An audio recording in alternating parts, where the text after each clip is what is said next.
L'histoire de Mecca.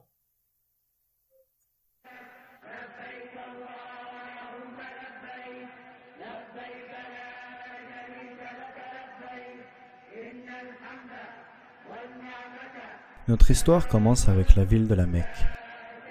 Il est dit lorsque Adam et Ève ont été renvoyés du paradis que les deux ont été séparés, avec Ève qui atterrit près de la ville de la Mecque et Adam quelque part en Extrême-Orient.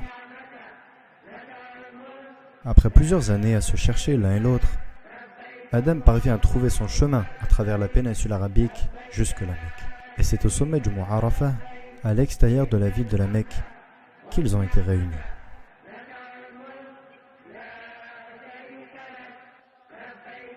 La Mecque est aussi importante parce qu'elle est considérée comme le premier endroit où Allah Jalla wa Ala a été adoré, seul, sans associé. Et ainsi, c'était à cet endroit même qu'Ibrahim et son fils Ismaïl ont construit la première maison d'adoration d'Allah.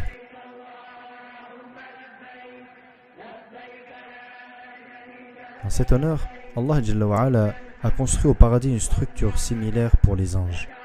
Et il est dit que tous les jours, 70 000 anges viennent à cette construction pour prier et partent ensuite, destinés à ne jamais revenir, comme l'a dit notre prophète alayhi salatu wassalam.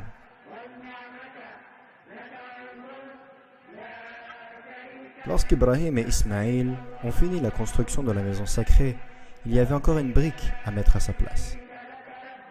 Et ainsi, Ibrahim a envoyé son fils Ismaïl pour trouver une pierre unique qu'il pourra mettre à cet endroit. Mais Allah Jalla wa Ala a décidé que cette pierre finale, destinée à être posée, ne soit pas faite en matière de ce monde, mais plutôt une pierre provenant directement du cœur du paradis. L'ange Jibril alayhi salam rapporta ensuite la pierre à Ibrahim, qui l'a mise en place. Il est dit que lorsque la pierre descendit, elle était d'une couleur blanche pure. Mais à cause des impuretés de ce monde et l'immoralité de l'homme, la pierre commença doucement à décolorer et finalement se changer en noir. Au fur et à mesure du temps, la ville se développe, les habitants de la Mecque restant fervents monothéistes, adorant un seul et unique Dieu.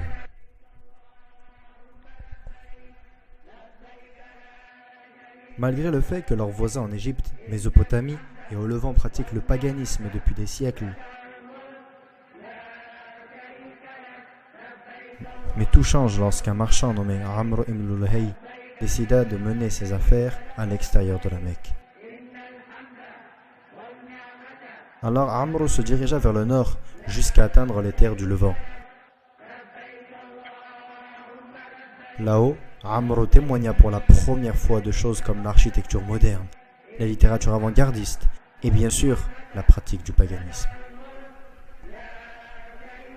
Amr était tellement impressionné par ce qu'il a vu que, juste avant de repartir, il demanda s'il pouvait ramener chez lui une de ses idoles. Les gens acceptèrent, et donc Amr prit l'idole et la plaça avec d'autres biens et marchandises dans sa caravane.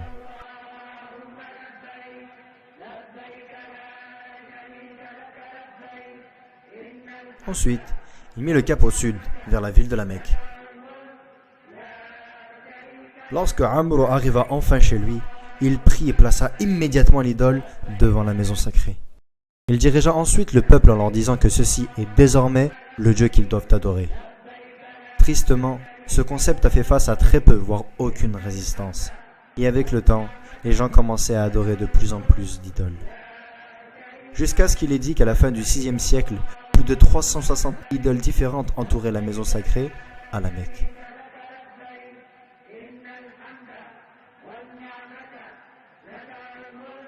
Les années passent et le paganisme s'impose à travers le monde. Les gens qui continuent à pratiquer le monothéisme savaient que la venue d'un nouveau prophète était imminente. Et donc, soit par raisonnement déductif ou à travers l'interprétation de leurs textes sacrés, beaucoup déduirent que la péninsule arabique était l'endroit le plus probable où Allah enverrait son nouveau prophète. À l'époque, l'Empire romain et l'Empire perse étaient dirigés par des gouvernements très répressifs et étaient hostiles à toutes sortes de rébellions, qu'elles soient idéologiques ou politiques. Alors que la péninsule arabique, au contraire, bien que profondément enlisée dans le paganisme, était une terre dirigée par des lois tribales et n'a jamais eu de véritable gouvernement central. Le temps passe et de plus en plus de gens commencent à se déplacer dans la péninsule arabique pour attendre la venue du prochain prophète.